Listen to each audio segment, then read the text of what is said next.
ভারতের সাথে আমাদের কোনো যুদ্ধ ছাড়াই আমাদের সীমান্তে হাজার হাজার শত শত মানুষ মারা গিয়েছে শুধুমাত্র বিএসএফ এর আইন বহির্ভূত কর্মকাণ্ডের কারণে।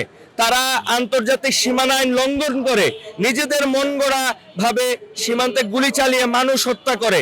আমি বলবো সরকার এবং বিরোধী দলকে একটা আন্তর্জাতিক আদালতে এই দুর্নীতিবাজ সংস্থার বিরুদ্ধে অ্যালোকেশন আনা। আমি বলবো এই বিএসএফ যদি আপনার যারা সীমান্তে চোরা কারবারি করে তাদের সাথে যদি আতাত না থাকে, কেউ সীমান্ত দিয়ে একটা মাদক একটা গরু পাচার করতে পারে না এই বিএসএফ, কারণ তাদের কাছে কাঁটাতারের বেড়া এবং সীমান্তের নিয়ন্ত্রণ সবচেয়ে বেশি, আমাদের বিজিবির চাইতে বেশি। অতএব তারা যদি অ্যালাউ না করে এখানে গরু ঢুকতে পারে না, এখানে মাদক ঢুকতে পারে না, তো এদের বিরুদ্ধে আন্তর্জাতিক আদালতে মামলা হওয়া উচিত।